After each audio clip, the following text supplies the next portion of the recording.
Chapter 10. Deliverance of Nalakuvara and Manigriva. The story of the cursing of Nalakuvara and Manigriva and their deliverance by Krishna under the all-blissful desire of the great sage Narada is here described. The two great demigods, Nalakuvara and Manigriva, were sons of the treasurer of the demigods Kuvera, who was a great devotee of Lord Shiva. By the grace of Lord Shiva, Kuvera's material opulences had no limit. As a rich man's sons often become addicted to wine and women, so these two sons of Kuvera were also addicted to wine and sex. Once, these two demigods, desiring to enjoy, entered the garden of Lord Shiva in the province of Kailas, on the bank of Mandakini Ganges. There they drank much and engaged in hearing the sweet singing of beautiful women who accompanied them in that garden of fragrant flowers. In an intoxicated condition, they both entered the water of the Ganges, which was full with lotus flowers, and there they began to enjoy the company of the young girls exactly as the male elephant enjoys the female elephants within the water. While they were thus enjoying themselves in the water, all of a sudden Narada, the great sage, happened to pass that way. He can understand that the demigods, Nalakuvara and Manigriva, were too intoxicated and could not even see that he was passing. The young girls, however, were not so intoxicated as the demigods, and they at once became ashamed at being naked before the great sage Narada. They began to cover themselves with all haste. The two demigod sons of Kuvera were so intoxicated they could not appreciate the presence of the sage Narada, and therefore did not cover their bodies. On seeing the two demigods so degraded by intoxication, Narada desired their welfare, and therefore he exhibited his causeless mercy upon them by cursing them. Because the great sage was compassionate upon them, he wanted to finish their false enjoyment of intoxication and association with young girls, and wanted them to see Lord Krishna eye to eye. He conceived of cursing them as follows. He said that the attraction for material enjoyment is due to an increase in the mode of passion. A person in the material world, when favored by material opulences of riches, generally becomes addicted to three things: intoxication, sex, and gambling. Materially opulent men, being puffed up with the accumulation of wealth, also become so merciless that they indulge in killing animals by opening slaughterhouses, and they think that they themselves will never die. Such foolish persons, forgetting the laws of nature, become overly infatuated with the body. They forget that the material body, even though very much advanced in civilization, up to the point of the demigods, will finally be burnt to ashes. And while one is living, whatever the external condition of the body may be, within there is only stool, urine, and various kinds of worms. Thus, being engaged in jealousy and violence to other bodies, materialists cannot understand the ultimate goal of life. And without knowing this goal of life, they generally glide down to a hellish condition. In their next birth, such foolish persons commit all kinds of sinful activities on account of this temporary body, and they are even unable to consider whether this body actually belongs to them. Generally, it is said that the body belongs to the persons who feed the body. One might therefore consider whether this body belongs to one personally or to the master to whom one renders service. The master of slaves claims full right to the bodies of the slaves because the master feeds the slaves. It may be questioned then whether the body belongs to the father, who is the seed-giving master of this body, or to the mother who develops the child's body in her womb. Foolish persons are engaged in committing all sorts of sins due to the misconception of identifying the material body with the self. But one should be intelligent enough to understand to whom this body belongs. A foolish person indulges in killing other animals to maintain the body, but he does not consider whether this body belongs to him, or to his father, or mother, or grandfather. Sometimes a grandfather or a father gives his daughter in charity to a person with a view of getting back the daughter's child as a son. The body may also belong to a stronger man who forces it to work for him. Sometimes the slave's body is sold to the master on the basis that the body will belong to the master.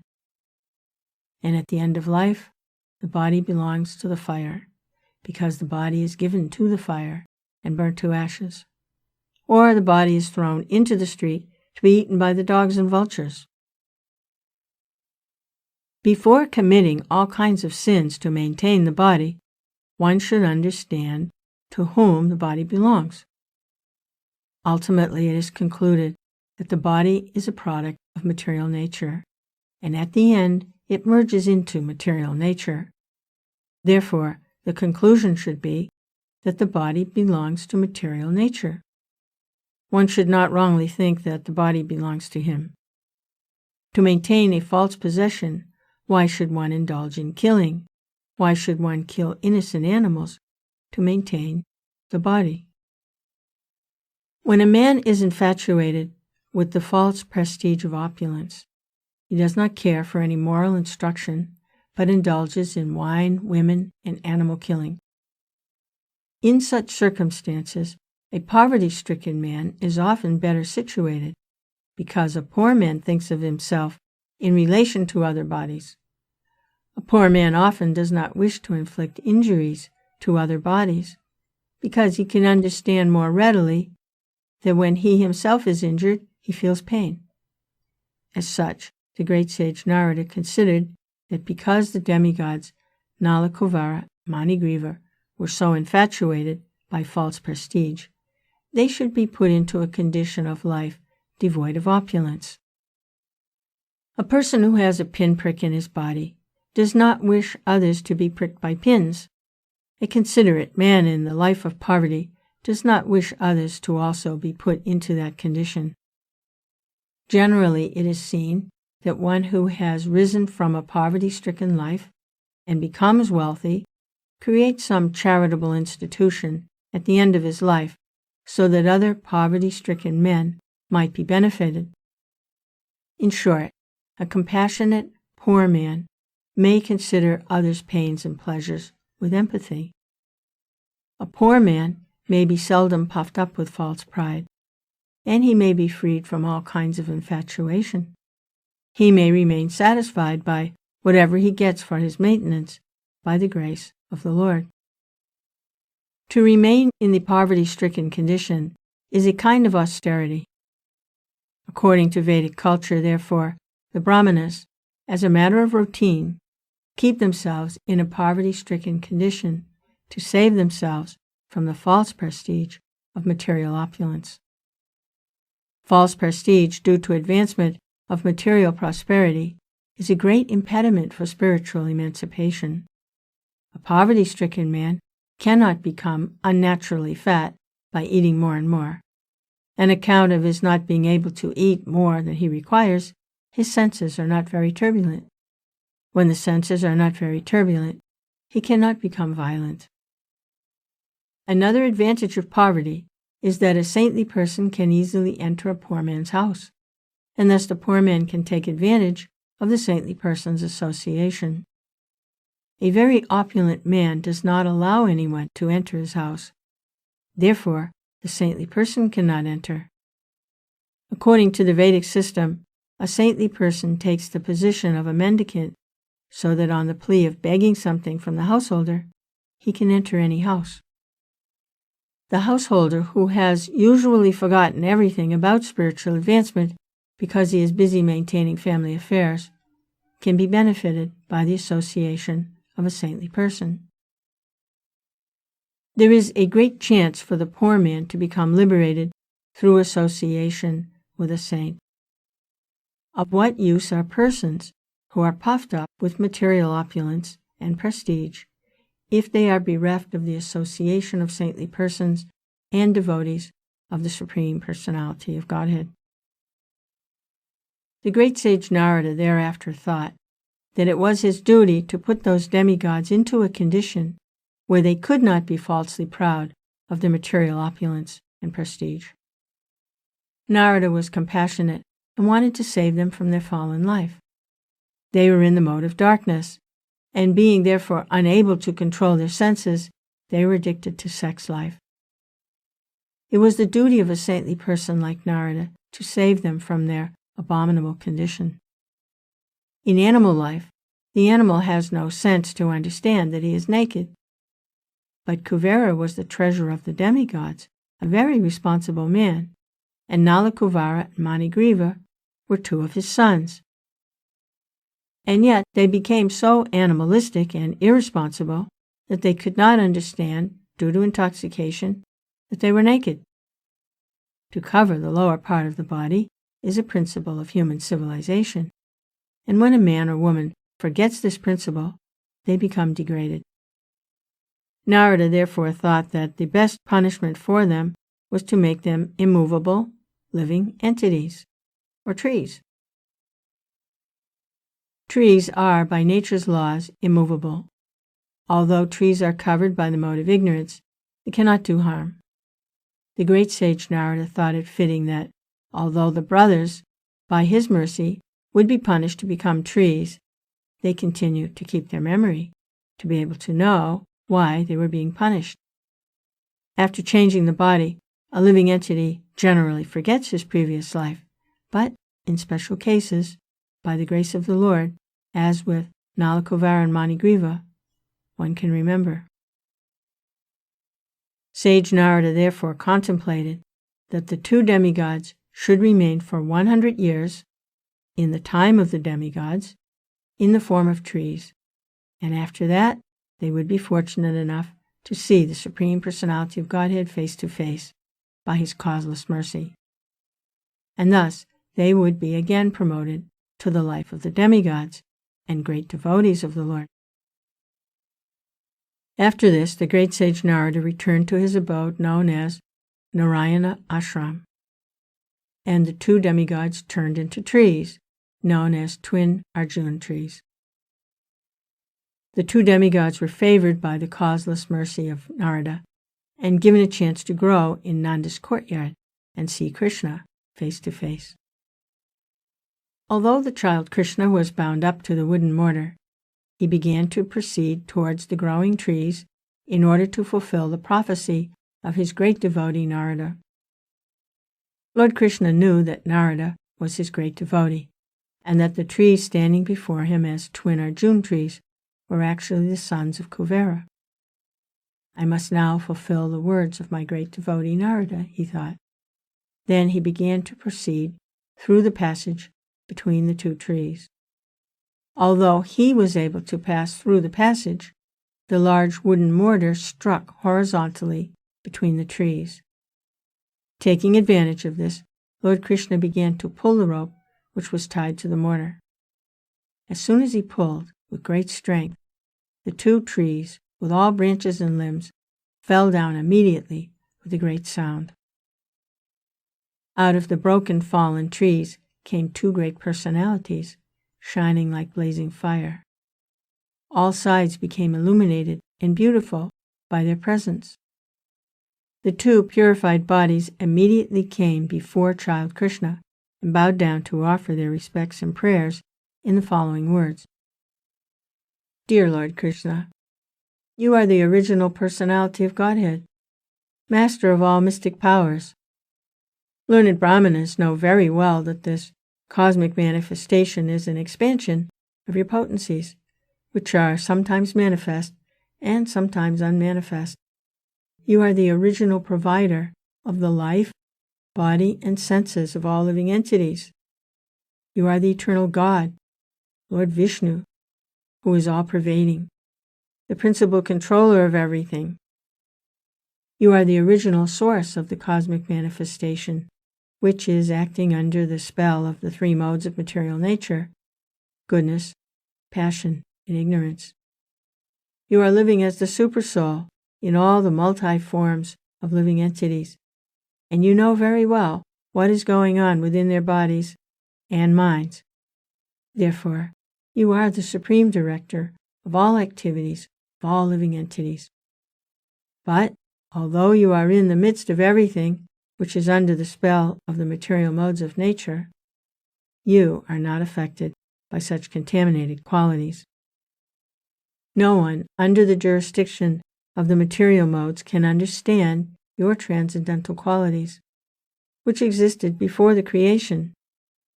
Therefore, you are called Supreme Brahman, who is always glorified by his personal, internal potencies.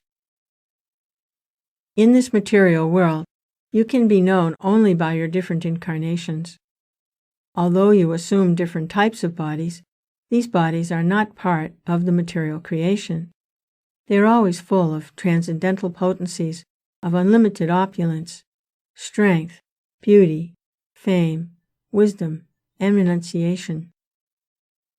In the material existence, there is a difference between the body and the owner of the body.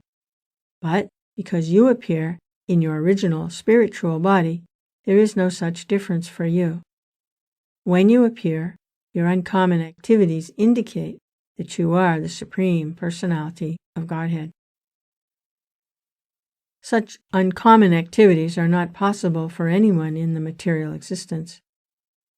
You are that Supreme Personality of Godhead, now appearing to cause the birth and death, as well as liberation of the living entities, and you are full with all your plenary expansions.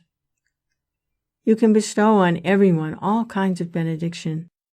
O Lord, O source of all fortune and goodness, we offer our respectful obeisances unto you.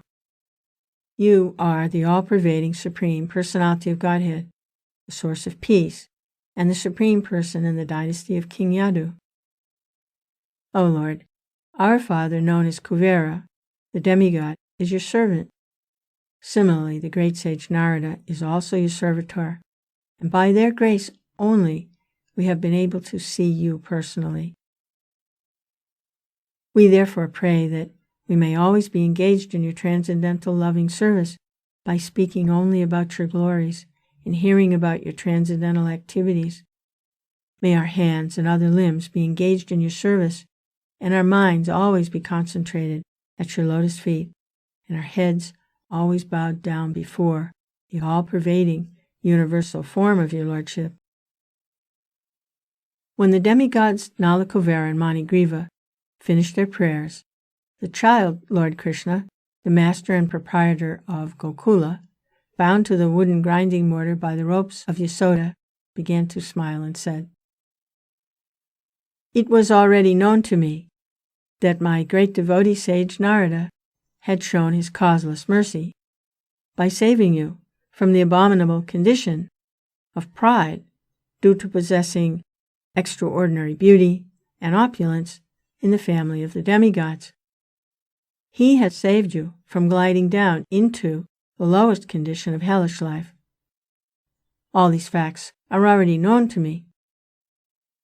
You are very fortunate because you were not only cursed by him, but you had the great opportunity to see him. If someone is able, by chance, to see a great saintly person like Narada face to face, who is always serene and merciful to everyone, then immediately that conditioned soul becomes liberated. This is exactly like being situated in the full light of the sun. There cannot be any visionary impediment. Therefore, O Nalakuvara and Manigriva, your lives have now become successful because you have developed ecstatic love for me. This is your last birth within the material existence. Now you can go back to your father's residence in the heavenly planet, and by remaining in the attitude of devotional service, you will be liberated in this very life." After this, The demigods circumambulated the Lord many times and bowed down before him again and again, and thus they left. The Lord remained bound up with ropes to the grinding mortar. Thus ends the Bhaktivedanta purport of the 10th chapter of Krishna, Deliverance of Nalakuvara and Manigriva.